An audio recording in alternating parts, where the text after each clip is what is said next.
당신 안에는 스스로를 드러내고 싶은 열망으로 이글이글 타오르는 천재성이 있다.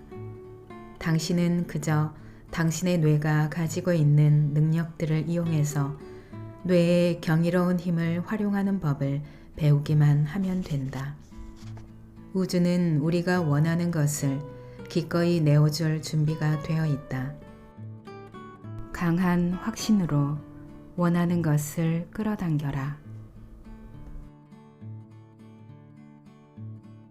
안녕하세요. 여러분의 삶이 눈부시게 빛나길 바라는 루나펄스입니다. 오늘 소개해 드릴 책은 삶을 지배하고 돈과 성공을 얻어라. 부의 해답입니다. 지은이는 존 아사라프, 머레이 스미스 공저이고요. 옮긴 이는 이경식, 펴낸 곳은 RH 코리아입니다. 3천만 부라는 경이로운 판매를 기록하며 전 세계를 뒤흔든 베스트셀러 시크릿 책의 핵심 저자 존 아사라프와 기업 성장 전문 컨설턴트인 머레이 스미스의 공저입니다. 존 아사라프는 세계를 열광시킨 끌어당김의 법칙을 성공 원칙에 접목한 창시자인데요.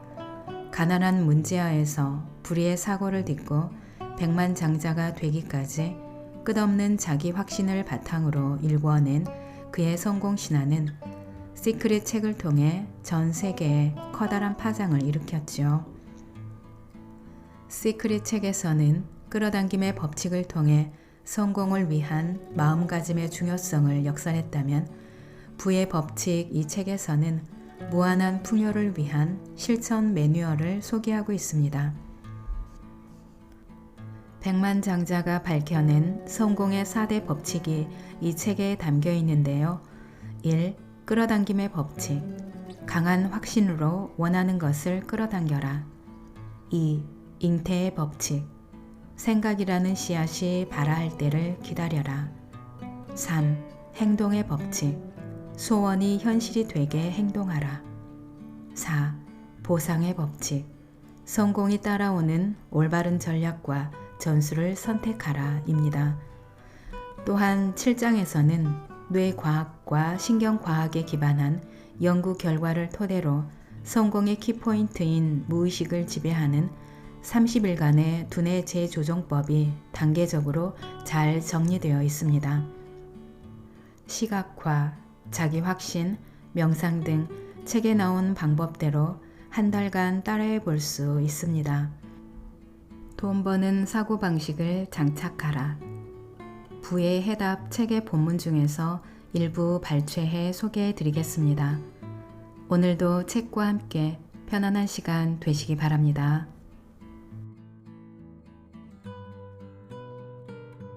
프롤로그. 꿈꿔온 바로 그 인생을 살게 해줄 해답을 찾아서 잠시 눈을 감아라. 그리고 더할 나위 없이 큰 성공을 거둘 때 받을 수 있는 가장 큰 보상을 상상해라. 그 보상이 화려한 생활이든 엄청난 돈이든 남을 위한 봉사이든 상관없다. 그 풍성한 보상을 마음껏 누리는 당신의 모습을 상상해라. 가족과 함께 바다 건너 낭만적인 해변으로 휴가를 떠나려 할 때 당신 개인 소유의 제트 비행기 조종사는 모두가 탑승할 때까지 잠자코 기다린다. 햇볕이 잘 드는 넓은 부엌에서 당신은 세계에서 가장 멋진 조리기구로 요리를 만든다. 무엇을 하든 거기에 들어가는 돈쯤이야 가지고 있는 재산에 비하면 티끌 정도밖에 되지 않는다. 그러니 아무리 호화롭게 살아도 돈 때문에 곤란을 당할 일은 전혀 없다. 게다가 국제자선단체에 역사상 유례가 없을 정도로 엄청난 거금을 기부한다. 그리고 이 기관의 관계자가 고맙다고 인사를 할 때 대답 대신 우아한 미소를 짓는다. 그래, 이런 것들이 꿈이다. 그런데 우리에게는 현실이 있다. 자, 이제 눈을 떠라. 당신의 실제 일상은 어떤가? 만일 마음속에 떠오르는 게 걱정과 스트레스와 불확실성이라면, 다시 말해서 눈에 비치는 모든 현실이 원하는 것이 아니라면 당신은 우리를 제대로 만난 셈이다. 이 책은 당신을 위한 것이다.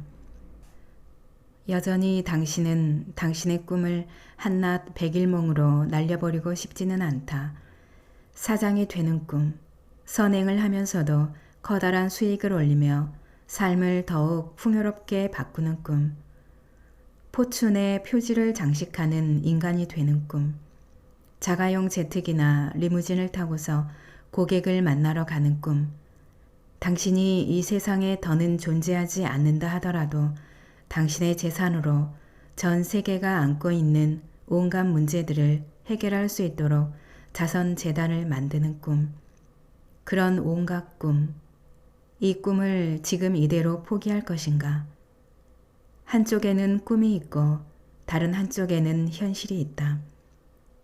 수많은 사람들은 결코 이 둘이 하나가 되어 서로 어울릴 것이라고는 생각하지 않는다. 하지만 하나가 되어야 하고 또 어울려야 한다. 그렇게 할 수 있다. 이것이 바로 우리가 이 책을 쓴 배경이고 목적이다. 시크릿은 2006년 책으로 출간된 뒤 다큐멘터리 영화로도 제작되어 DVD로 발매되었다. 이 책과 영화를 통해서 수많은 사람들이 끌어당김의 법칙이라는 개념을 접했다. 이것은 생각을 집중함으로써 우리가 인생에서 가장 열렬하게 바라는 것이 실제 현실에서 일어나게 하며 결국 아무리 황당하게 보이는 꿈일지라도 이룰 수 있다는 발상이다.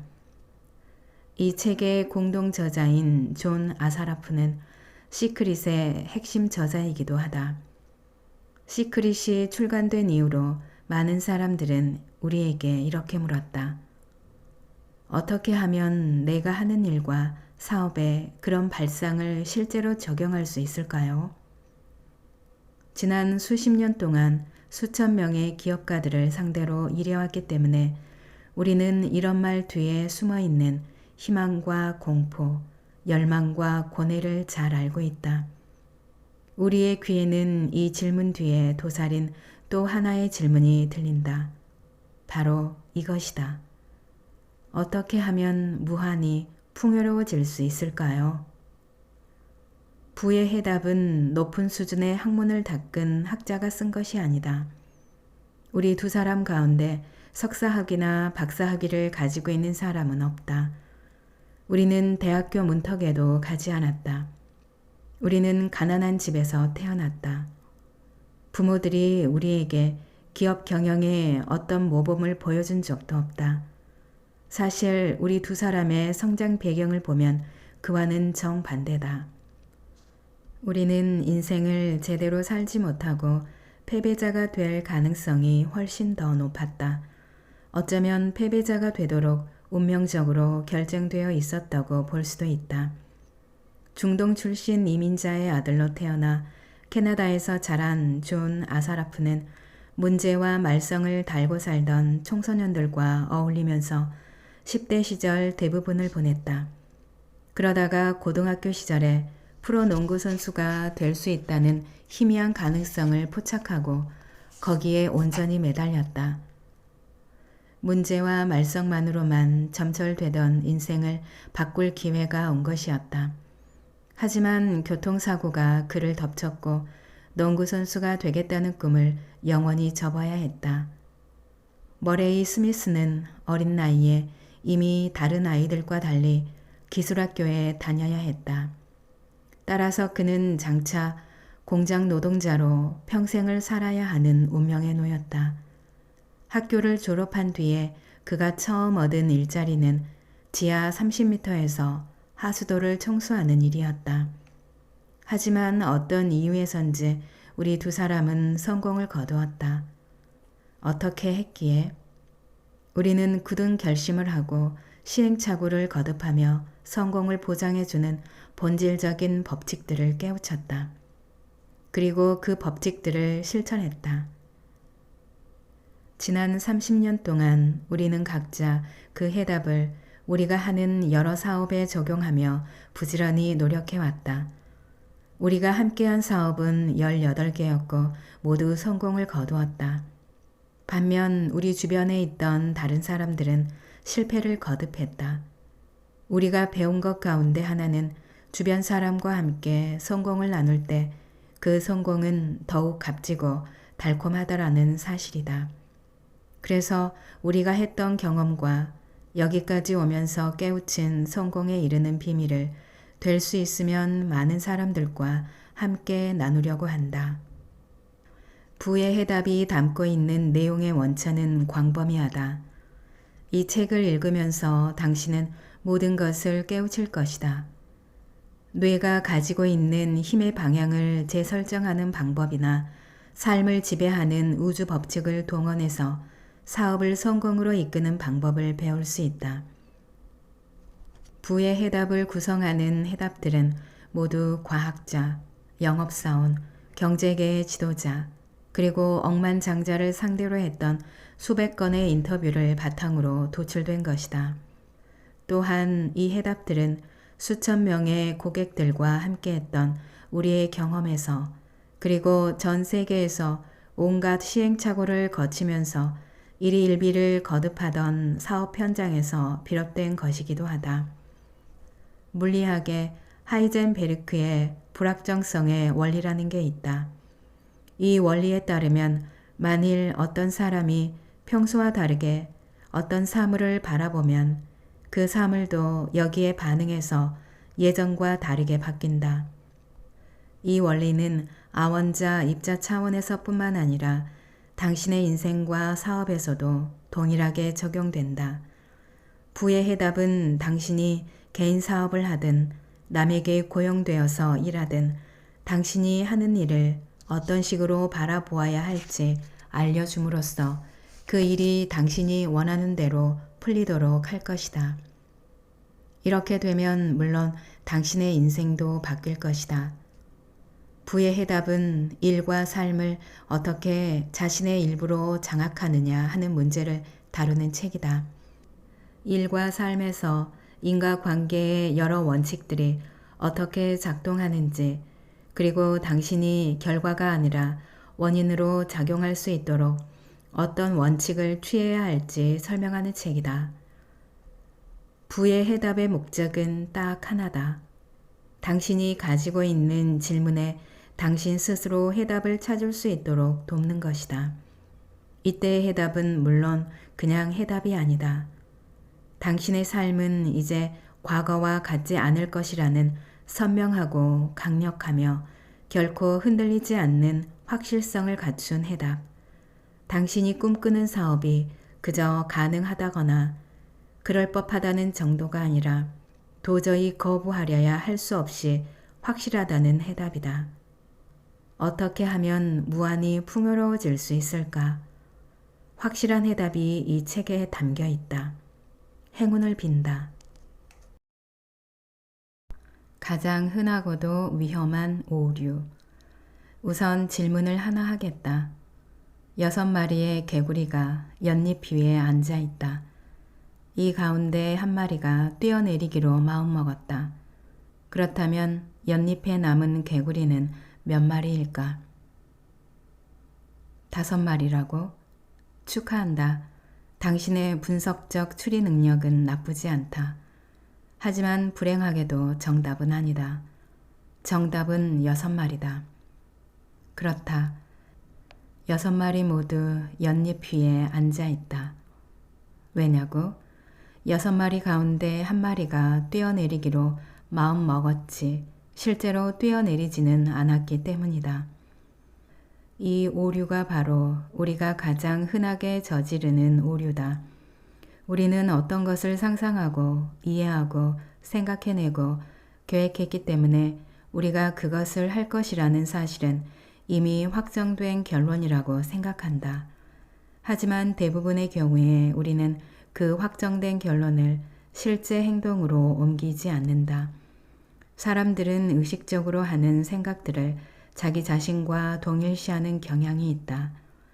의식적인 생각이 바로 자기 자신이라고 여긴다는 말이다. 사람들은 모든 것을 지배하는 것이 의식적인 마음이라고 여긴다. 이것이 실질적으로 행하는 것을 좌우한다고 믿는다. 하지만 사실이 아니다. 그렇지 않다는 증거가 엄청나게 많음에도 불구하고 계속해서 이렇게 믿는다는 사실은 놀라울 뿐이다. 예를 들어보겠다. 2월 중순경에 헬스클럽에 한번 가보기 바란다. 어떤 헬스클럽이라도 상관없다. 그러면 사람들이 연초에 세웠던 계획이 어떻게 되었는지 알 것이다. 연초에는 수많은 사람들로 북적거리던 헬스클럽에는 몇 사람 없이 썰렁할 것이다. 또 다른 예를 들어보자. 아무 서점이나 가까운 서점에 가보라. 그리고 다이어트 관련 서적을 모아놓은 코너에 얼마나 많은 다이어트 서적이 있는지 보라.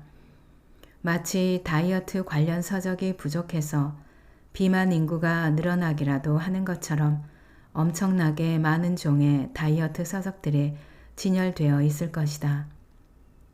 연잎은 수도 없이 많고 또 가치 있는 결정 역시 수도 없이 많다.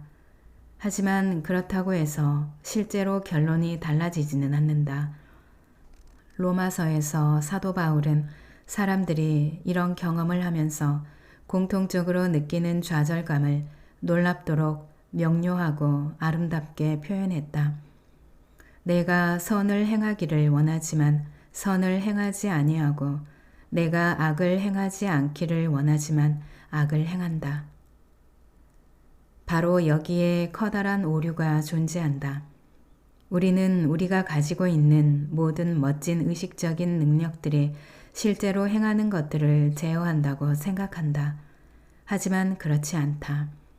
의식적인 마음은 눈부신 능력을 가지고 있긴 하지만 엄청나게 큰 핸디캡 하나를 가지고 있다. 실질적으로 어떤 변화를 직접 수행하지는 못한다는 점이다. 이것은 어떤 배를 실제로 움직이는 사람은 선장이 아니라 기관실에 있는 선원이라는 사실과 마찬가지다. 사실 우리의 의식적인 능력들이 우리가 실제로 하는 행동을 얼마나 많이 통제하는지 보면 놀라울 정도다. 2%에서 4%밖에 되지 않는다. 성공을 위한 5가지 필수 사항. 사업이나 일에 대한 비전을 선명하게 정리하는 것은 성공에 이르는 결정적인 첫걸음이다. 하지만 첫걸음은 어디까지나 첫걸음일 뿐이다. 비전이 아무리 선명하다 해도 어떤 목표를 가진다고 해서 저절로 그 목표가 달성되지는 않는다. 목표를 글러 적었지만 끝내 그 목표를 달성하지 못했던 사례를 오랜 기간 동안 우리는 숱하게 목격했다. 만일 당신이 진정으로 그리고 열정적으로 성공을 거두고자 한다면 경제적 자유를 얻어 행복하고 만족한 삶을 살고자 한다면 5가지 요소를 실천해야 한다. 나는 이것을 큰 성공을 거두기 위한 필수 사항이라고 부른다. 1. 영혼을 움직이는 어떤 것을 찾아야 한다. 2. 그것을 뛰어나게 잘해야 한다. 3. 그것을 가질 수 있고 성취할 수 있다고 스스로 믿게끔 자기 마음을 재조정해야 한다. 4. 그것으로 어떻게 돈을 벌지 알아야 한다. 5. 날마다 행동을 취해야 한다. 30일간의 두뇌 재조정. 당신이 마라톤 대회에 참가하고 싶다고 마음먹었다고 상상하자. 과거에 마라톤을 해본 적이 있거나 말거나 상관없이 아마도 당신은 마라톤을 완주하는데 어떤 것들이 필요한지 잘 알고 있을 것이다. 그저 오늘 이렇게 결정했다고 내일 당장 할 수 있는 게 아니다. 마라톤 완주 준비는 사나흘 만에 뚝딱 끝나는 그런 것이 아니다. 시간이 필요하고 꾸준한 노력이 필요하다. 날마다 훈련해야 한다. 근육을 기르고 강화해야 하며 폐와 심장을 훈련시켜야 하며 신체 전반을 마라톤이라는 새로운 활동에 점차 적응시켜야 한다. 뇌도 마찬가지다. 어떻게 하면 뇌의 신경망을 재조정해서 새로운 믿음에 걸맞은 새로운 습관을 갖추도록 하고 또 외부적으로 억지로 하려는 게 아니라 성공이 자연스럽고도 유기적인 과정을 통해 내부적으로 이루어지게 할 수 있을지 지금부터 제시할 것이다. 우리는 당신이 설정한 목표와 소망들을 당신의 무의식적인 뇌의 신경 양상으로 변화시킬 수 있는 소위 두뇌 재조정이라는 과정을 개발했다.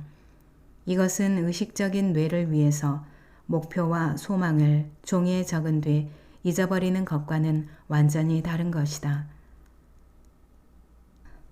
1단계 새로운 비전을 세워라. 우선 당신 인생에 강력한 재정적인 비전을 세워라. 당신이 달성하고자 하는 것이 무엇인지 100% 확실히 알아야 한다. 양자 우주가 작동하는데 모호함이란 있을 수 없다. 새로운 사업을 하기 위해서 당신이 창조한 씨앗에 모호함이 조금이라도 들어가 있어서는 안 된다. 무의식적인 뇌는 모든 기억을 가지고 있다. 뿐만 아니라 상상한 것에 대한 기억까지도 가지고 있다. 무의식적인 뇌는 실제 현실에서 일어났던 경험과 당신의 마음속에서 일어났던 경험을 구분하지 못한다는 사실을 잊지 마라. 어떤 생생한 경험을 상상할 때 신경과학 용어로 표현하자면 그 경험이 발생할 때 뇌는 그 경험을 마치 당신이 앉아있는 의자나 당신의 손처럼 구체적이고 생생한 실제 현실로 바라본다. 내가 샌디에이고에 멋진 집을 사서 거기에 살게 된 것도 아주 당연한 결과였다. 이유는 다음과 같다. 무의식적인 뇌 차원에서 볼 때 비전 보드에 붙어있던 그 집의 사진을 수천 번 바라본 뒤에 나는 이미 그 집을 사서 그 집으로 이사를 해서 살았기 때문이다.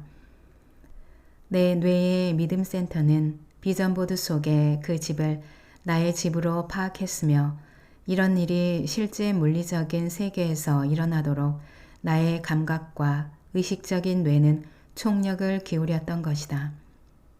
무의식적인 뇌는 실제 일어난 사건과 상상 속에서 일어난 사건을 구분하지 못한다. 하지만 그 사건이 얼마나 강한 인상을 남겼는지는 구분한다. 현실에서 실제로 일어났든 아니면 상상 속에서 일어났든 상관없이 뇌에 더욱 깊이 각인된 기억은 그렇지 않은 기억보다 더 큰 영향력을 발휘한다. 2단계 강력한 자기 확신을 가져라. 선명한 비전을 세웠다면 이제 매 순간 이 비전이 반드시 실현될 것이라고 믿어야 한다. 이 단계는 결정적이라고 할 정도로 중요하다. 새로운 비전을 인식하려고 노력하면서도 이 비전과 반대되는 낡은 믿음들을 여전히 가지고 있다면 당신은 앞뒤가 맞지 않는 믿음에 매우 혼란스러워질 것이기 때문이다. 의사소통 과정에서 전달되는 의미 중에 사람이 하는 말은 겨우 7%밖에 영향력을 행사하지 못하고 나머지는 주로 얼굴 표정이나 말투 그리고 신체 언어를 통해서 전달된다는 얘기를 한 번쯤은 들어봤을 것이다. 이것은 자기계발 분야에서는 상식으로 통한다. 하지만 사실이 아니다. 이런 인식은 UCLA의 사회심리학자 엘버트 메러비언이 연구를 통해서 발견했으며 또한 침묵의 메시지에 실었던 여러 사항들은 왜곡한 것이다. 메러비언이 발견한 내용의 의미는 매혹적이며 이 책에서 제시하는 내용과 연결되는 부분이 무척 많다. 정상적인 환경에서라면 우리가 하는 말들은 7%보다 많은 내용을 전달한다. 하지만 메러비언은 일상적인 환경을 연구한 게 아니었다.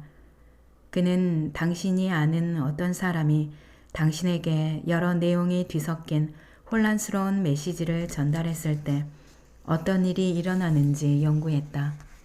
예컨대 어떤 사람이 하는 말이 그 사람의 말투나 얼굴 표정 혹은 몸짓과 일치하지 않을 때 어느 것을 믿어야 할 것인가 하는 게 그의 연구 주제였다. 예를 들어보자. 어떤 어머니가 아이에게 입으로는 이리 온, 난 너를 사랑한단다 라고 말하지만 두 팔을 허리깨에 올려붙이고 있으며 목소리에는 짜증과 분노가 잔뜩 묻어있다. 이 상반되는 메시지들 속에서 아이는 어떤 메시지를 선택할까? 그렇다. 말이 아니다.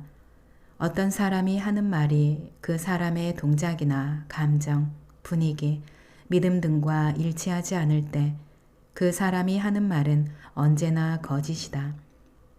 의식적인 뇌와 무의식적인 뇌 사이의 관계도 똑같다.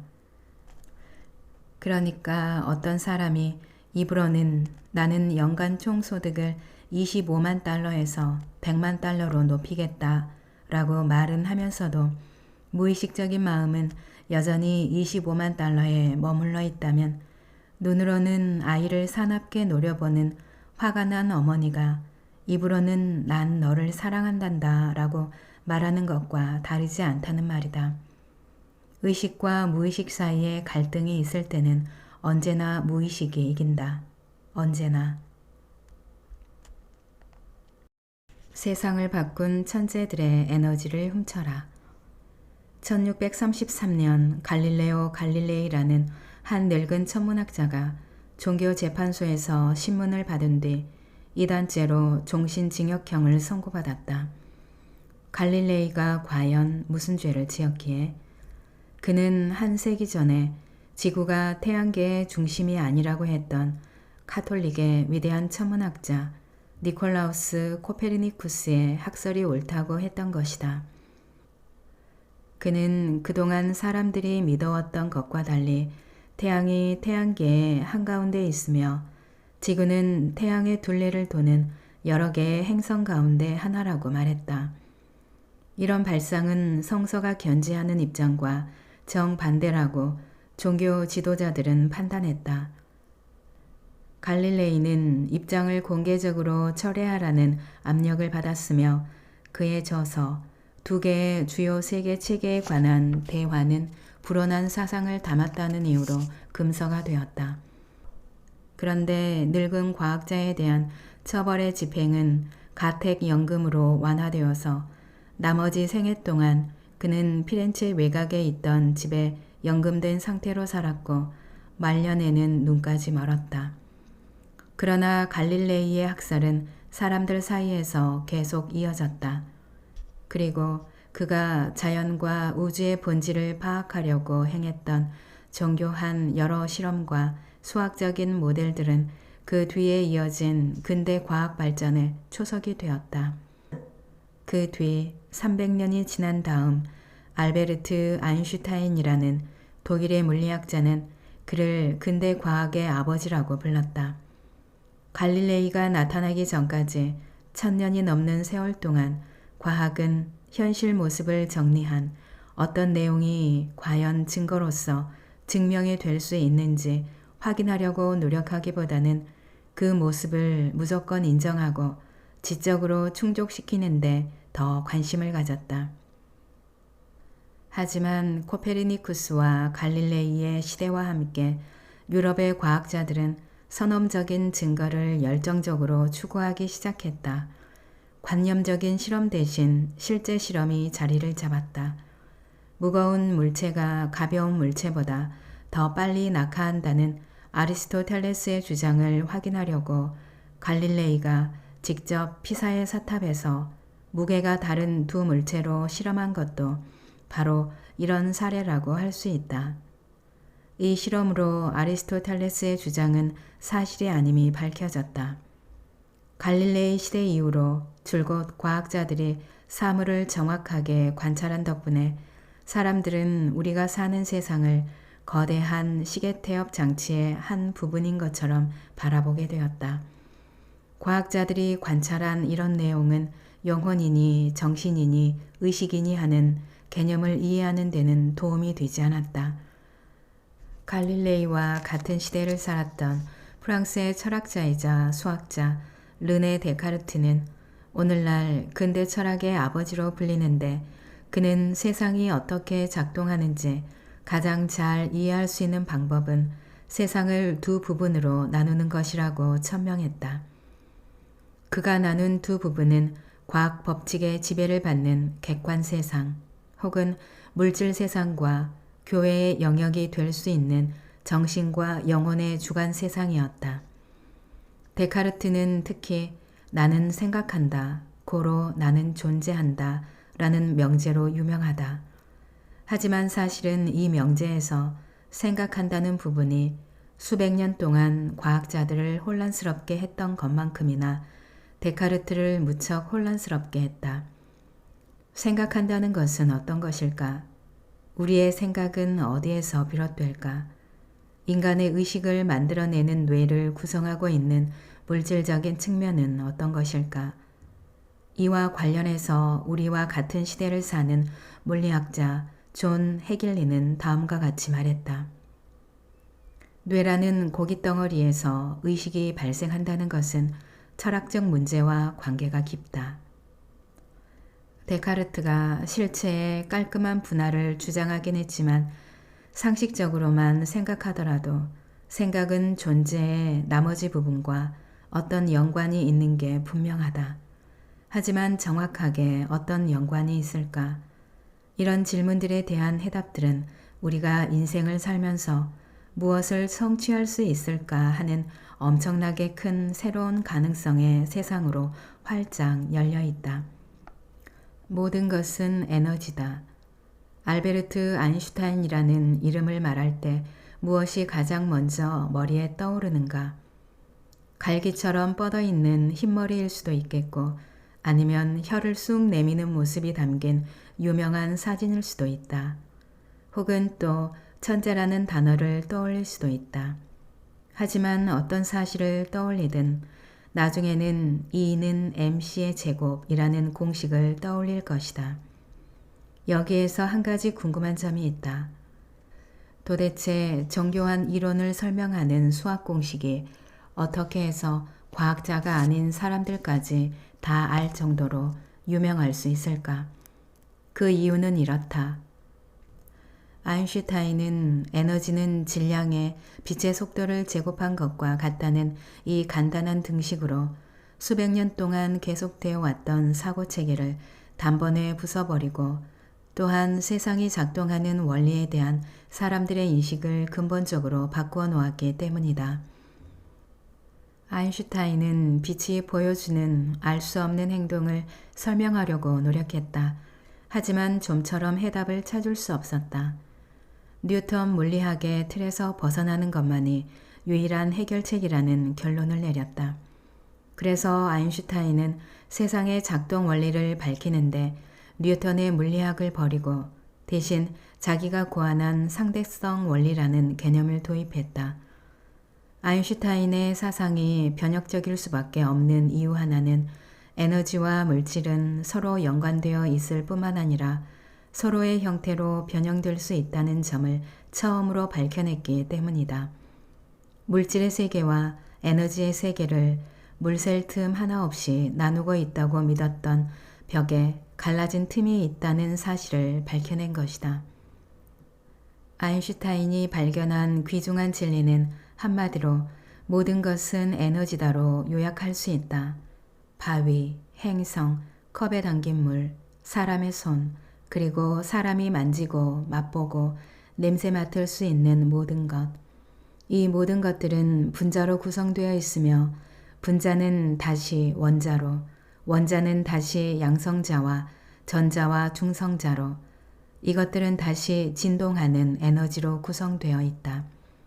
바로 이 부분이 내가 종이 상자 안에서 발견한 것과 양자 물리학이 교차한 지점이다. 물리학자들이 발견한 객관적인 진리는 우리 모두가 꿈에 그리던 일을 해서 늘 바라던 인생을 창조하는 방식과 직접적으로 관련이 있다. 모든 것은 에너지라는 사실.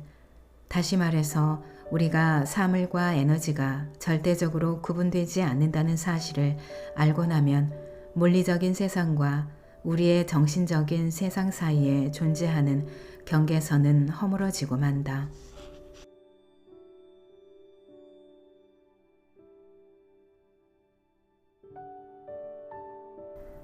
낭독은 여기까지입니다. 여러분의 구독과 좋아요, 댓글은 저에게 큰 힘이 되는 거 아시죠? 오늘도 끝까지 들어주셔서 감사합니다.